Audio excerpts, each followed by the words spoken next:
Pureta Today. Como ya dije ayer, vamos a darle continuidad al programa tal como me lo solicitan continuamente en la calle, mucho más que incluso por vía internet, que te paran en la calle, te dicen qué pasa, que por qué no se realiza seguidamente el Pureta Today. Y bueno, yo como no tengo ningún tipo de problema en hacerlo, sino todo lo contrario, me encanta que la gente se sienta, digamos, como seguidora de un programa que habla de la tierra donde vive, donde ha nacido o no, pero se ha afincado aquí y vive esto como si hubiera nacido en esta tierra, ¿no? Yo, desde luego, por mí, contentísimo. Sé que después de lo que he podido contemplar en persona con Sebensui Carlos y con el padre de Beatriz Padrón, pues me siento, digamos, algo confundido, como decía el niño, no, confundido no, sino que aprecio cosas que realmente me sorprenden, ¿no? Yo no puedo decir las cosas de otra manera, porque cuando uno se siente de un lugar, como yo me siento totalmente de Canarias, siempre luchando por Canarias, pues bueno, también tienes que admitir que hay personas y muchas que realmente no sé si sienten lo canario como nosotros lo sentimos y lo sienten de otra manera. Es evidente, es totalmente evidente, ¿no? Y una de las cosas que comentaba, ¿no?, y que sigo comentando y que creo que no me equivoco, es que aún uno sintiendo la necesidad de que en el mundo, no aquí, sino, o sea, no solo aquí, sino en todo el mundo, no existiera armamento, sino palabra, y todos los países tuvieran el idioma que tengan, se pusieran de acuerdo en que todo el mundo quitara las armas y la militarización, sería perfecto. Pero te das cuenta de que no, porque en menos que cante un gallo, alguien se te mete en tu casa, ¿no? Y tienes que defenderla. Y claro, ¿cómo la defiendes? Con la palabra.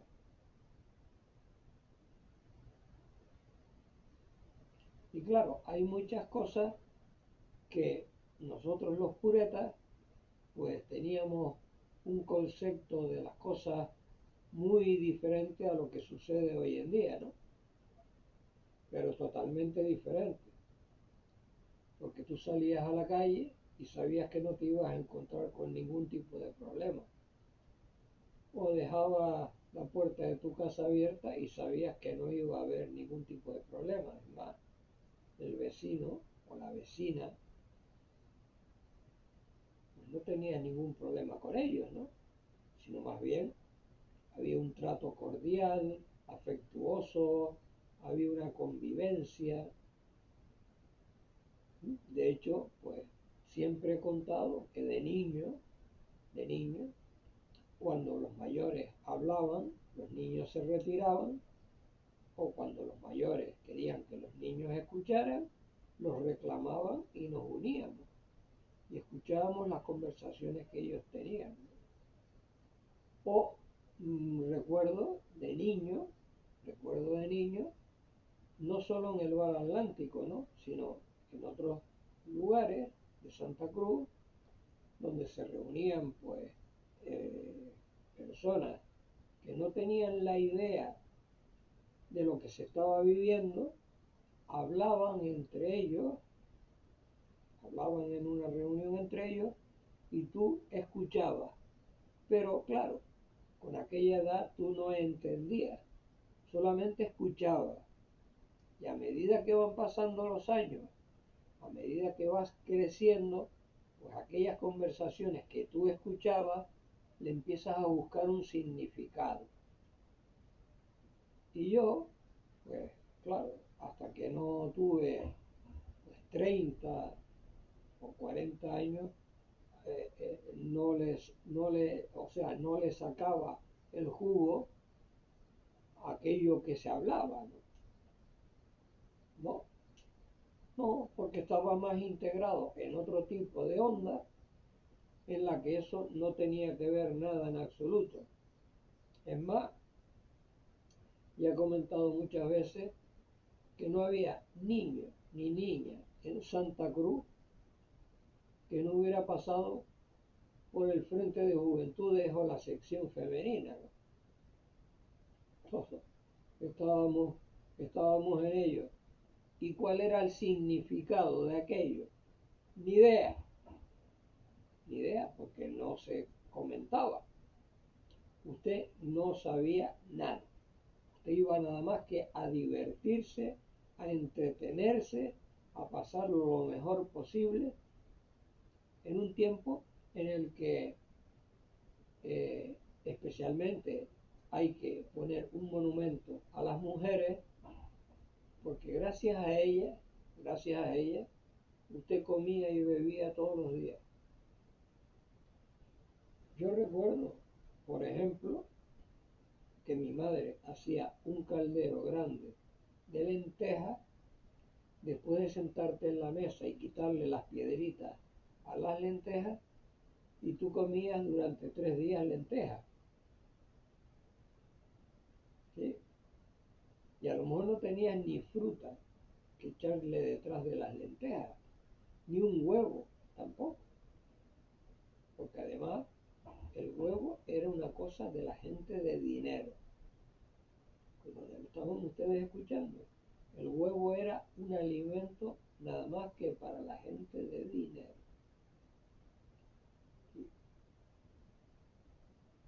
Sí, era así, era así. Y con la cartilla de racionamiento, pues lo que suele suceder en los países estos latinos, donde todavía existe esa cartilla de racionamiento para poder comer esas grandes, enormes colas, para poder recibir alimentos. Cosa que en la actualidad también sigue ocurriendo en esta Canarias, ¿no? ¿Sí? Porque yo soy una de esas partes en las que me tengo que poner en cola cuando en Ágora, que es la sociedad, la ONG que a mí me da alimento, me tengo que poner en cola con un montón de gente esperando recibir unos productos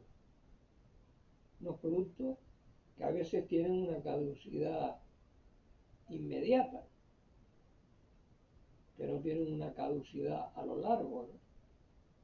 De un mes o de un año, sino que a lo mejor usted se tiene que comer un producto que caduca, hoy es 23 y caduca el 26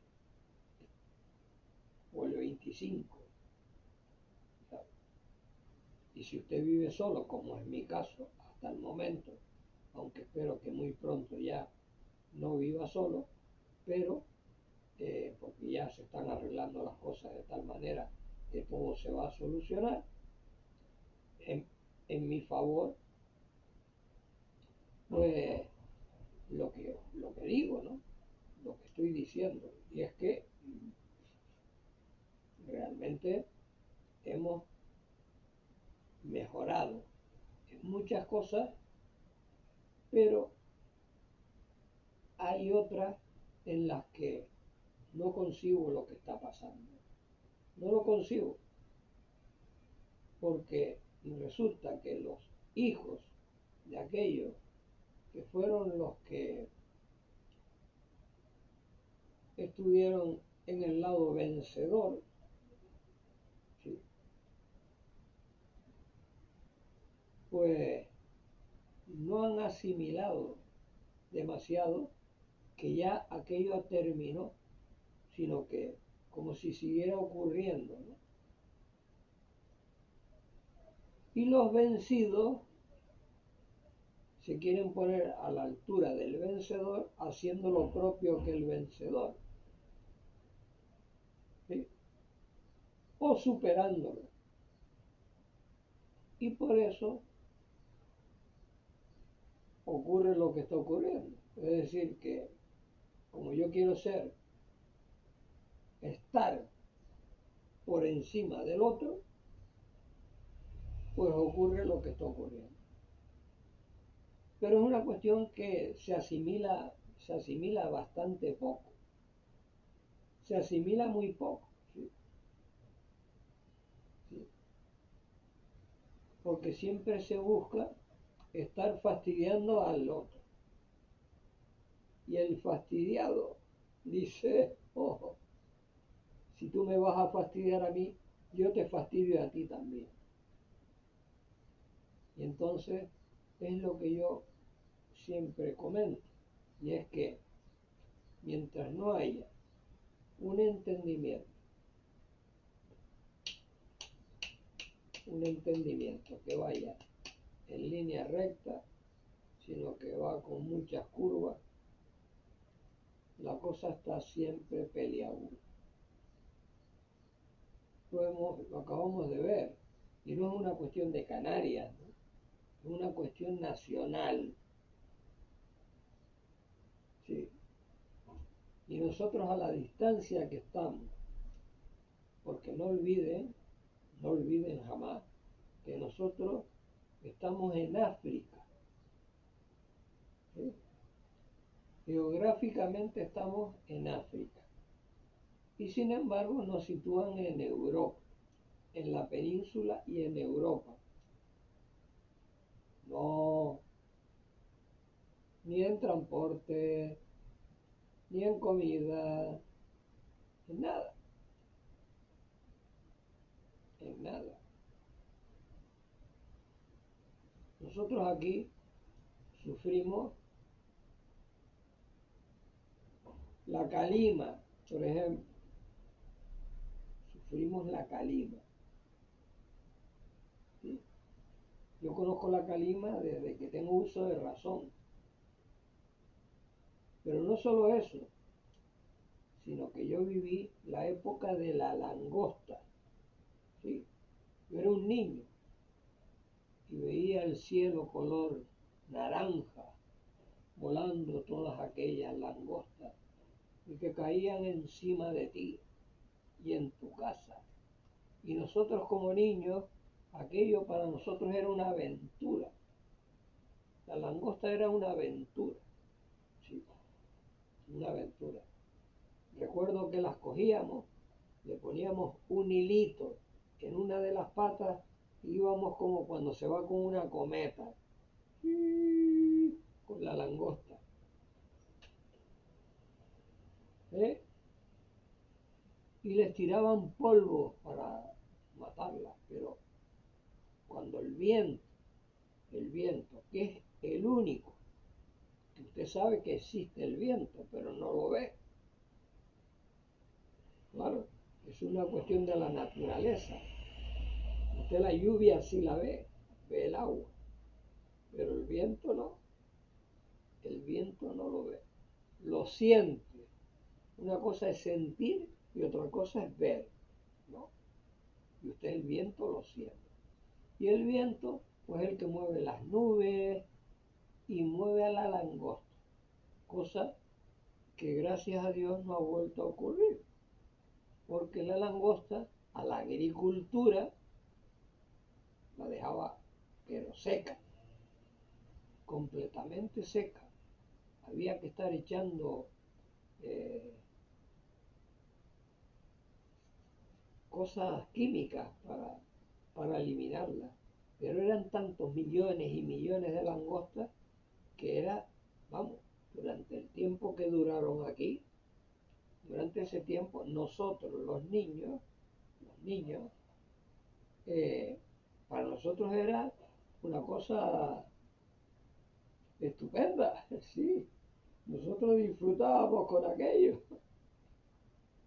A ver quién no disfrutaba con aquello, ya digo, que amarrabas una o dos o tres y ibas por la calle con aquello tirando de la langosta amarrada a la pata, ¿no? Claro, así era el asunto, porque estamos en África. A no ser que en algún momento, pues desde Ceuta o Melilla, entraran en Andalucía. Pero la plaga que hubo aquí, no creo que en Andalucía ocurriera, la que nosotros vivimos. Y claro, todas estas cosas que podemos contar los puretas, podemos contarlas los pibes jóvenes, no tienen ni la más mínima idea. No tienen ni la más mínima idea de nada. Hoy la enseñanza, la educación que se recibe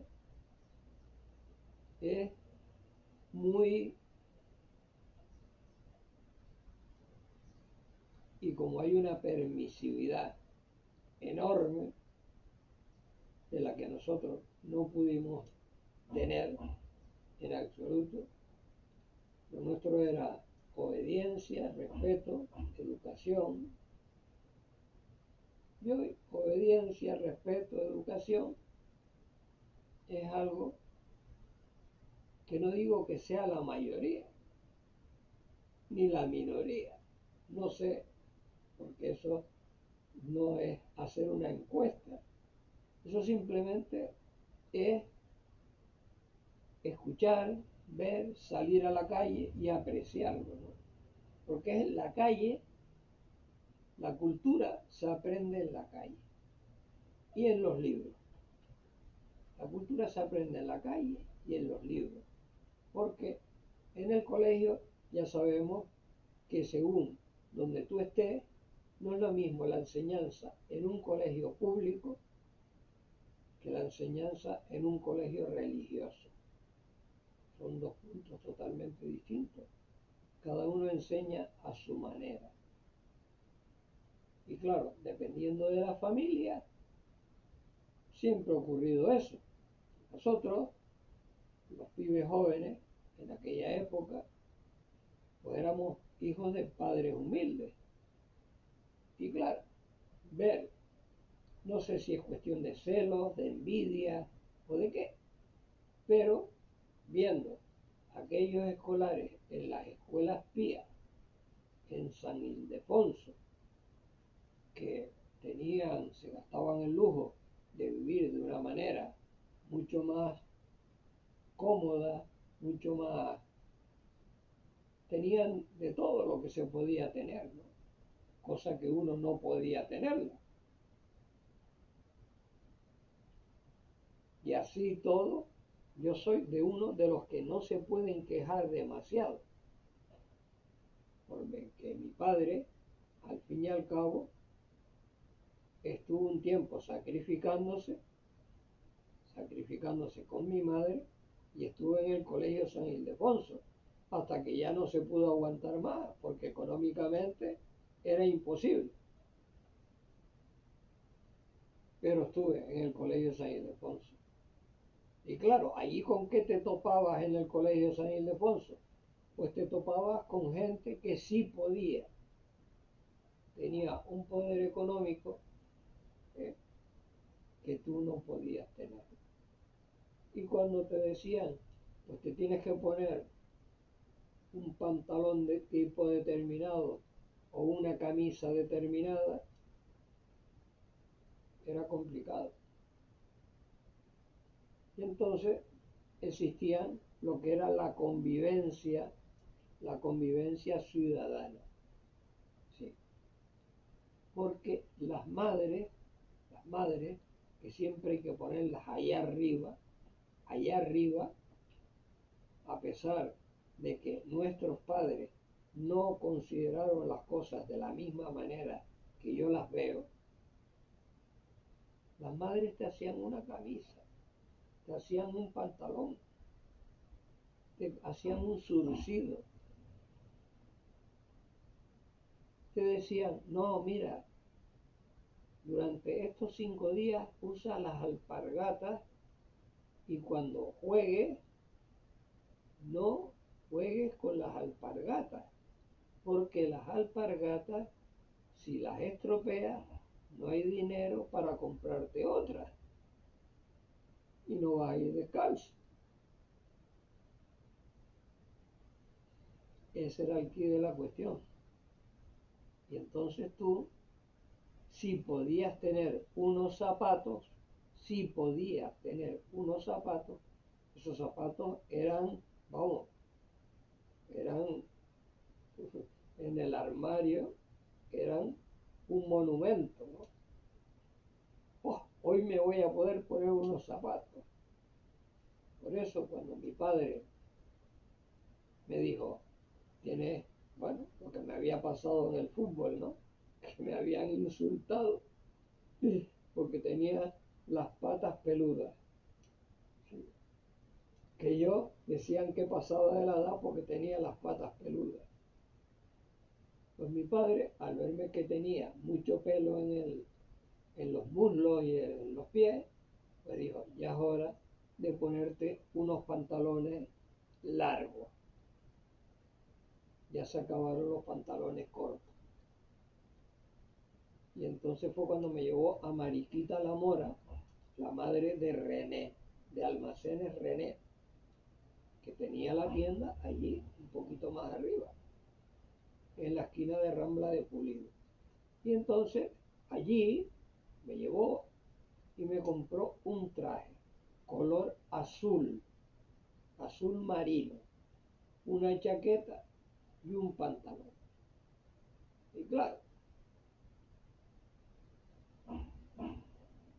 éramos humildes totalmente, tirando a pobres. ¿Y qué es lo que sucedió? Pues cuando me pongo aquel traje, a los 10 minutos el traje estaba todo, vamos, arrugado, porque era de una calidad ínfima. Y a cada momento mi madre tenía que estarlo planchando, porque antes el pantalón había que llevarlo con el filo. El filo era muy importante, el filo en el pantalón. ¿Sí? Era una cosa importante. Si no llevabas el pantalón con el filo, no ibas a la orden de lo que había que hacer. O sea, lo que había que hacer no, que había que mostrar. Y claro, yo me puse aquel traje y me puse aquello por primera vez y wow, era otro mundo, ¿no? Verte ya como si fueras un hombre, ¿no? Un niño, pero como si fueras un hombre. Y entonces yo ya tenía, con la chica que me casé, ¿no? Con mi ex, yo ya salía con ella.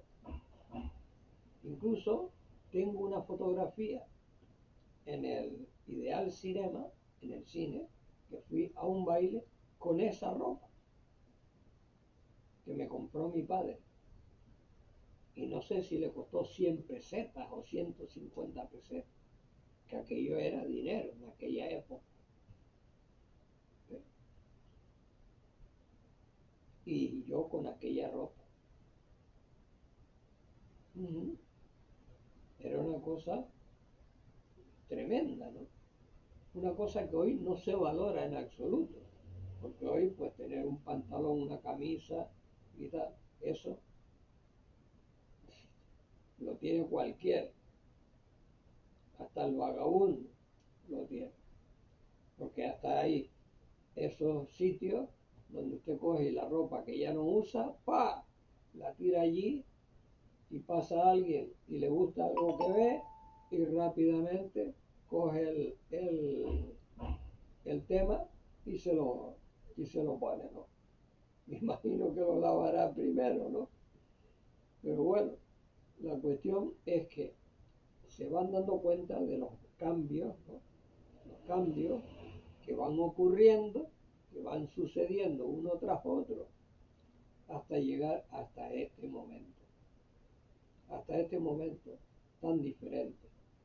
Y claro, cuando yo cuento, niño, y ya ha nacido mi hermano, al que le llevo 6 años de edad, nacido mi hermano, cuando yo tenía 6 años él nació, y yo ya, pues con, no sé, 10 años, posiblemente, sí, porque con 9 años, en el año 55, fue cuando yo entré en la música rock.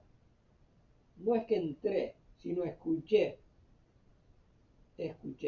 y luego me fui aficionando.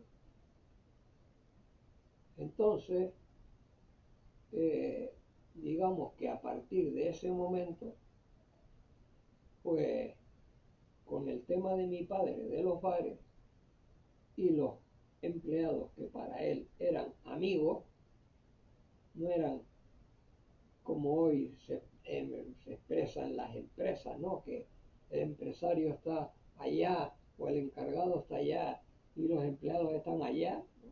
Sino que antes había una unidad, una gran unidad entre los empleados y el jefe. Se le tenía respeto, ¿sí? Se obedecía a sus órdenes, ¿sí? Era así. Pero a la vez había amistad, eran amigos. Yo lo puedo contar porque yo lo viví. Mi padre era amigo de todos los empleados, ¿sí? Y cuando venían y como encargado le pedían un favor, él hacía todo lo posible porque eso se cumpliera, ¿sí? Yo nunca vi a mi padre con un empleado discutir, nunca. Y miren que mi padre me llevaba a todos sitios, me llevaba a todos los lugares. Ya dije que artísticamente yo conocí a la mayoría de los artistas que venían aquí a la isla a cantar o a hacer cine o a cantar cualquier tipo de música, desde la ópera, zarzuela, rock, música pop, música de la que sea. Con todo, mi padre era el que les daba de comer. Y empecé a conocer puntos de Santa Cruz dentro de lo que era la gastronomía. Lo empecé a conocer porque iba con él, ¿sí? Iba con él me llevaba a todos sitios, claro. Y fui yo el que le defraudó, porque si nos ponemos a mirar, uno, por edad, siempre tiende a hacer lo contrario de lo que realmente los padres le dicen. Y eso hice yo. Él no quería que yo estuviera en la música y yo estuve en la música. Él quería que yo estuviera aquí antes de que él llegara del trabajo y yo llegaba después. Y por eso mi madre se asomaba a la azotea y decía, dice tu padre que te quedes donde estaba. Y me tenía que quedar en la calle. Ir, que era lo que se ha comentado y que no se comenta en los libros que usted lee, que se podía actuar a las 3 de la madrugada o a las 4 de la madrugada. Se podía no solo actuar, sino también comer, beber, divertirte en la calle.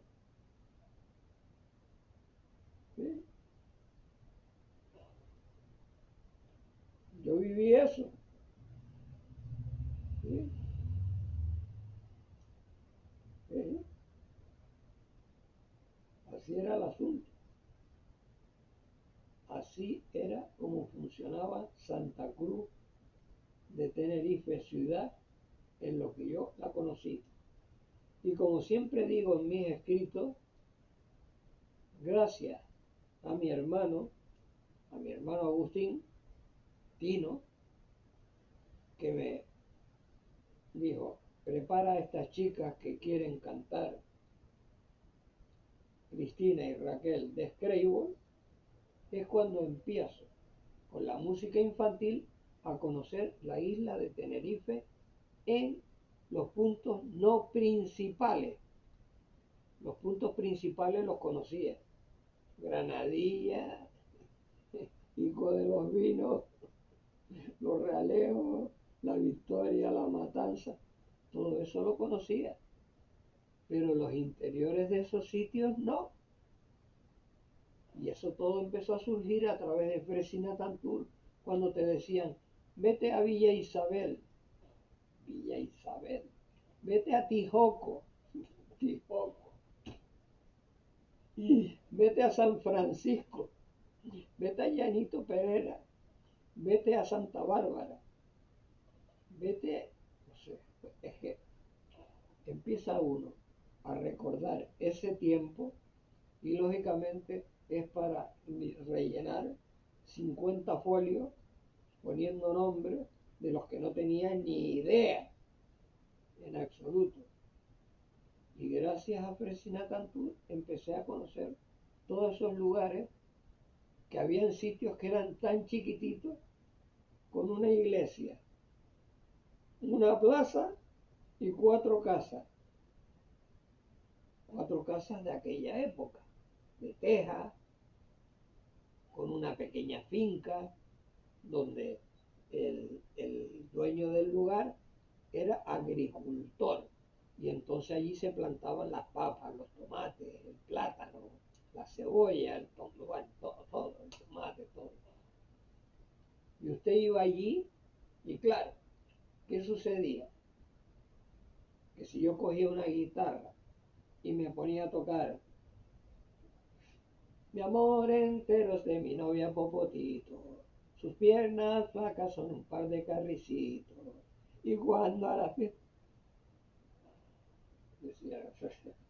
decía, para, para, a mí, cántame esta noche, no alumbra la farola del mar. Sí, esa era la gran diferencia entre el que vivía en Santa Cruz ciudad y el que vivía en los pueblos. Sí,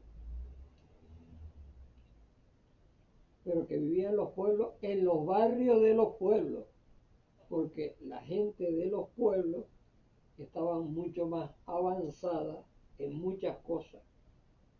Porque yo incluso, la primera vez que me comí una arepa fue en Icó de los Vinos, no fue en Santa Cruz, en Icó de los Vinos. Unos señores que emigraron de Venezuela, que vinieron para acá, serían canarios y que estuvieron allá y luego regresaron y montaron una arepera en plena carretera de Icó de los Vinos. Y allí paramos en un momento y me comí una arepa, que nunca había comido aquello, además tenía un picante que me dejó la boca hecha polvo, que según he oído decir que es la arepa auténtica, la que pica. La otra es como muy suave. Y claro, aquí, pues, si uno empieza a recordar los momentos vividos, teniendo uno esa edad que estaba comentando, de 5 6 7 8 los 9 años en el 55, que es cuando entro, entro a escuchar al grupo de rock francés, y después con José Guillermo Rodríguez Acosta empiezo a entender de todo tipo de cosas, todo tipo de cosas. Empiezo a conocer, a despertar de todo aquello que estabas en las faldas de tu madre y lógicamente al estar en las faldas de tu madre, pues lógicamente no tenías digamos, esos conocimientos amplios de todo, sino aquellos que se centraban en tu domicilio y aquellos en los que yo con mi padre pues escuchaba en el bar, sentado en un taburete alto, al lado de una nevera de aquella época, aquella que se metía una barra de hielo y una caja registradora. Y allí me sentaba y veía trabajar en el bar Atlántico, veía trabajar a todos los empleados y a mi padre, y especialmente a Pepito. Pepito, que nunca me acuerdo de su apellido, Pepito era el íntimo amigo de mi padre, el íntimo, porque mi padre era amigo de todo, pero el íntimo amigo de mi padre era Pepito. Y su esposa Nena, era íntima amiga de mi madre, como es mi segunda madre, Josefina Aguiar Sirven, y mi hermana, entre paréntesis, Rosa Aguiar Sirven. Es decir, que esas eran las personas con las que uno más se relacionaba, pero siempre ibas a parar al mismo tema, que era el tema de la casa, de la religión, de la moral, de vivir una vida pueblerina, ciudad. Vivías en una ciudad, pero tenías una vida pueblerina, porque no era, digamos, lo que hoy acontece, ¿no? Hoy acontece la vida de otra manera. Es totalmente diferente. Y entonces, pues allí, en ese bar Atlántico, pues, ¿cómo contarle? Pues claro, los avances técnicos, lógicamente, hoy hacen de una persona joven el poder tener dentro de X años y sus descendientes tener pues un archivo fotográfico enorme, claro, un archivo fotográfico enorme, cosa que nosotros era imposible, porque sacarte una foto había que revelarla y eso cuesta dinero. No solo el carrete y tener la máquina fotográfica. Y mi padre, pues por el tema de ser el encargado del bar Atlántico, pues lógicamente todo aquello que venía en barcos transatlánticos que venían aquí, pues tenía contacto con los capitanes de los barcos, con los camareros y con toda la gente, y luego le daba de comer a los artistas y le daba de comer a los gobernantes, que esa era la ventaja que tenía mi padre con respecto a otras personas. Y claro, yo como iba con él, pues entonces resulta que en el bar, por su amistad, íntima amistad con Pepito, pues lógicamente él sabía perfectamente, él y Pepito, que yo era una persona que estaba siempre, como se dice hoy, al loro del asunto. Y claro, cuando me hablaban en un idioma que yo no tenía ni idea, sabían que yo siempre llevaba conmigo un diccionario que está aquí. Este lo tengo desde ese tiempo, porque lo que más me interesaba era el inglés. El inglés era lo más que me interesaba. Y cuando yo escuchaba hablar en otro idioma que no fuera el inglés, pues no le ponía el mismo interés que el inglés, porque el inglés era el idioma en que yo escuchaba la música aquella que me impresionó, que fue el rock. Y aquí, si uno abre el libro y lee, vamos a buscar cualquier palabra, una cualquiera. Vamos a buscar aquí una palabra.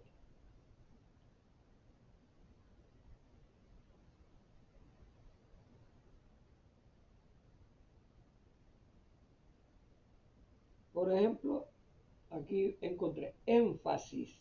Énfasis. Bueno, pues énfasis se escribe en inglés con EMPHASSES.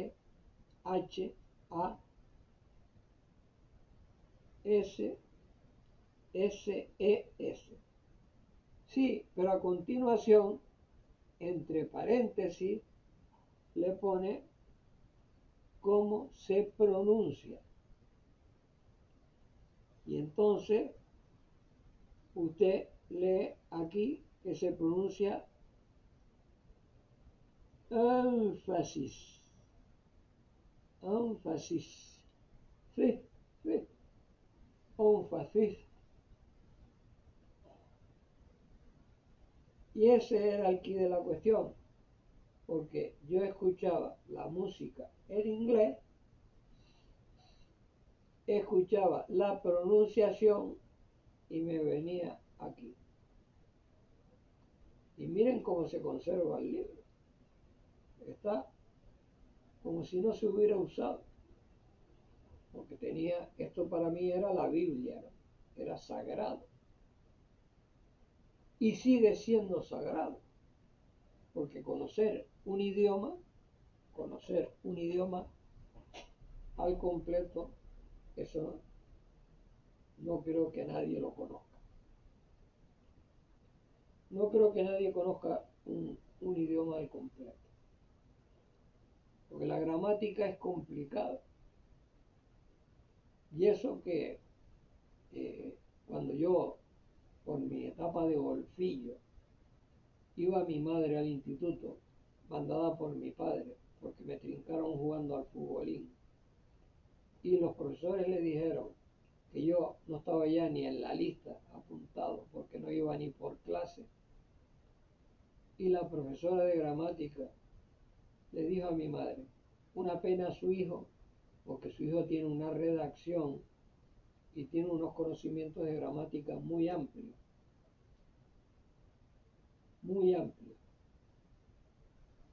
pero no viene a clase,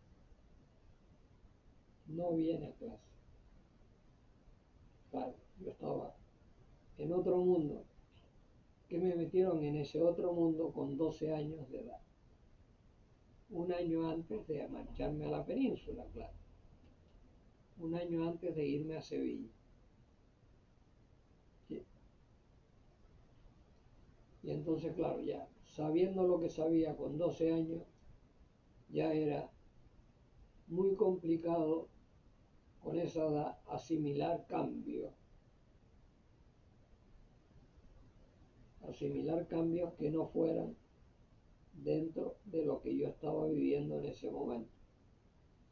¿Y qué ocurría en esos 3 o 4 años anteriores? Pues lo que decía, llegaban allí a la terraza del bar Atlántico, donde usted se sentaba y miraba hacia el frente y veía el mar chocar contra los muros, la muralla de la avenida marítima, saltar el agua por encima, ver a aquella gente pescando con la caña.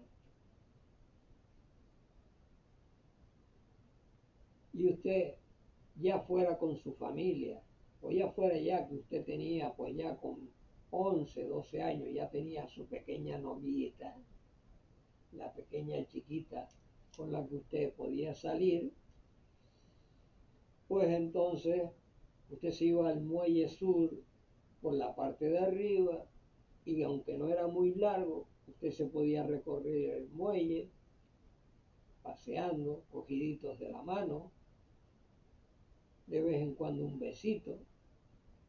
Claro, esas cosas de pibito, de jovencito, sobre todo cuando usted ya está lleno de experiencia, que es cuando llega mi padre y me dice, ojo, ojo, ojo, las cosas se hacen de otra manera, las cosas se hacen de otra manera. Y claro, ni me agarraba por la oreja, ni me pegaba, ni nalgada, ni nada, solamente palabra, palabra. Pero su palabra era tan dura y estaba llena de una, yo notaba agresividad en lo que hacía, ¿no? Y cómo me lo decía. Y por lo tanto yo me quedaba firme y a veces, como ya he dicho muchas veces, cuando hacía yo alguna ruindad y él se enteraba, me dejaba orinar del miedo que le tenía. ¿Sí? Así era el quid de la cuestión. Me dejaba orinar. Pero él conmigo, ya digo, tuvo una etapa en la que realmente se comportó como, como se debe de comportar un padre. ¿Sí? Todo cambió a medida de que yo cambié, y lo reconozco. Yo cambié y llegó al extremo, ¿no?, de que ya él y yo éramos dos personas totalmente diferentes, con dos pensamientos totalmente diferentes.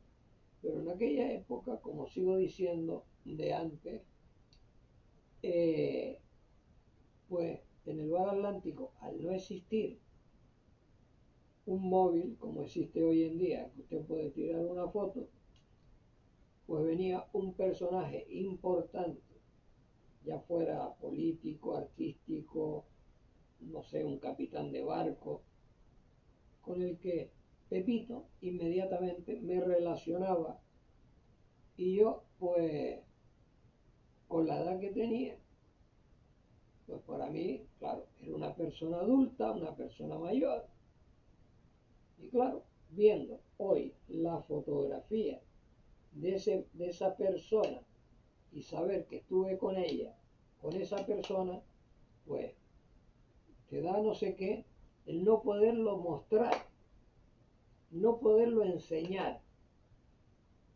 Claro, porque una cosa es plasmar lo que tú hablas, plasmarlo con la fotografía correspondiente, a decirlo solamente de palabras. Es diferente, ¿no?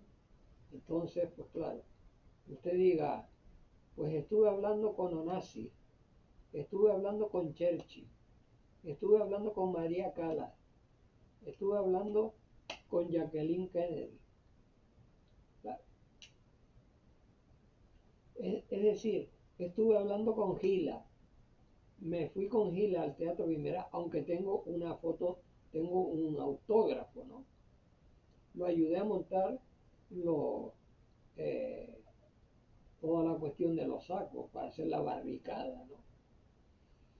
Eh, con Maciel, con el dúo dinámico, con Enrique Guzmán, con Carmen Sevilla, con Rocío Dúrcal, con Juan y Junior. Es decir, todo eso era porque mi padre les daba de comer. Siempre recuerdo, por ejemplo, en la Plaza de los Patos, que allí se rodó, se rodó una parte de Valerio Lázaro.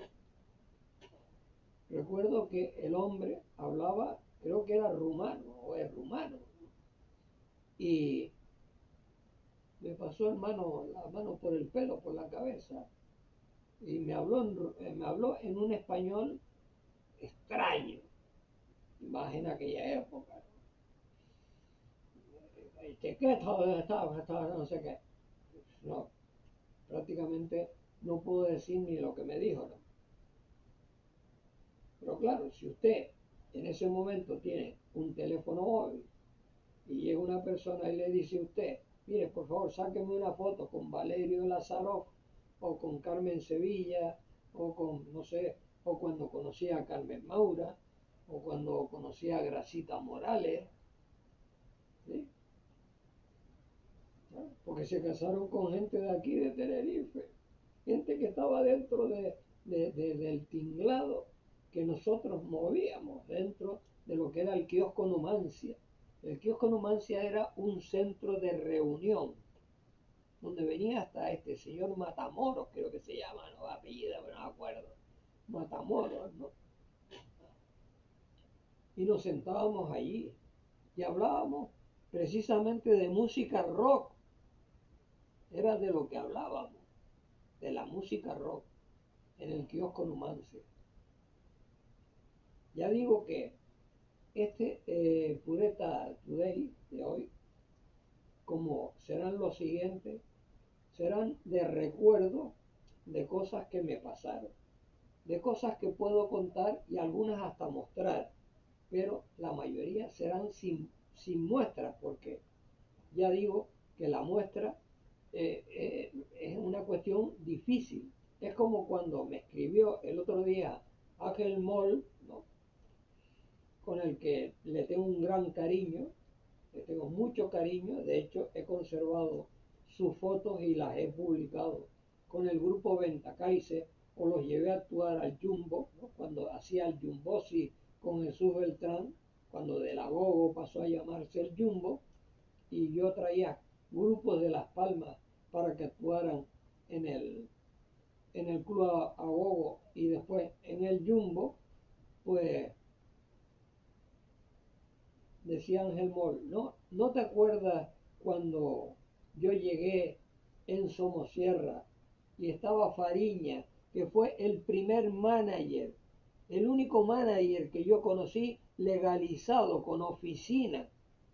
Porque todos los demás, yo se lo decía a un íntimo amigo mío que me decía, no, pero es que manager, no, digo, es que manager, no sé, ponle la palabra que quiera. Manager, colaborador, el que carga, descarga, el que busca, no sé qué palabra adoptar para ese tiempo, porque no se firmaban contratos, todo se hacía de palabra, todas las cosas se hacían de palabra, y lo que había era convivencia, y uno, digamos, si estaba adicto a una cosa, buscaba la manera de que esa cosa funcionara, se moviera. Y así fue mi labor primera. Claro, de lo único que puedo decir que fui fundador fue de los camisas negras. Eso sí, fui fundador porque fui el de la idea. Pero no pude participar. No pude participar. Y por eso, cuando yo leo en el libro Estremécete una cantidad de barbaridades, ¿no? ¿No? Cuando leo esas barbaridades, ¿no? Diciendo lo que no entonces te das cuenta de que la literatura es algo que se debe, antes de escribir, saber lo que se debe de escribir e ir a la persona que realmente se le va a decir esto o lo otro. Se va a escribir de esa persona esto o lo otro. No escribir lo que te dijo fulano de tal, sino ir a la persona. Yo cuando tengo un problema, siempre lo he dicho, cuando tengo un problema con alguien de algo, voy directamente, salvo que haya una persona a la que le diga que por favor hasta ahí y te siga molestando. Y entonces, como en Facebook existe la palabra bloquear y en WhatsApp existe la palabra bloquear, lo bloqueas y se acaba el problema. Y eso lo hice yo incluso con un gran amigo mío que ya falleció, con Martín Rivero. ¿Sí? Una vez, por ser yo un aficionado al Barcelona, ser un aficionado, no un fanático, sino un aficionado desde pequeño con Kubala, un aficionado al, al, al, al Barcelona, sin despreciar para nada lo que hacía, por ejemplo, Di Stéfano, Puskas, Gento con el Real Madrid. Pero yo era del Barcelona y sigo siendo del Barcelona en sus momentos buenos, en sus momentos malos, en sus momentos fatídicos e incluso en su momento de crítica. siempre he criticado a todos los presidentes que han pasado por el Barcelona. Han sido los que han hecho del Barcelona un club menor con respecto al Real Madrid. El Real Madrid en eso ha sido más grande que el Barcelona. En la presidencia, porque siempre ha habido polémica en la presidencia. Mientras que en el Madrid ha habido polémica, pero menor. Ha sido mucho menor. Y yo, pues en eso entro, ¿no? Entro en eso, pero no entro en fanatismo. Yo no soy fanático de nada. Lo único que sigo diciendo, y lo vuelvo a repetir aquí, es que no soy ni militarista, ni me gustan las armas, me gusta más la palabra, y no dejo de apreciar de que lo que se celebró el otro día aquí es una cuestión histórica. Es como cuando llegó aquí a Tenerife Alfonso XIII. Eso marca historia, que un dirigente nacional venga aquí a Tenerife y se muestre, o haga algo aquí que se muestre. Y puede estar usted de acuerdo o no de acuerdo, pero viene y se muestra. Y eso es historia. Eso va a los libros de historia. Es como cuando se dice, no, es que derribando estas estatuas de Franco y de tal, yo digo, ¿y qué se consigue con eso? Nada. No se consigue nada, porque usted la historia no la puede borrar. Usted puede borrar las maldades que hizo ese hombre o las bondades que hizo ese hombre. ¿Usted lo puede borrar? No, eso está en la historia, está en los libros. Los nazis quemaron libros porque pensaron mal de que los libros quemándolos allí ya no había más libros. No, hay más libros en todo el mundo.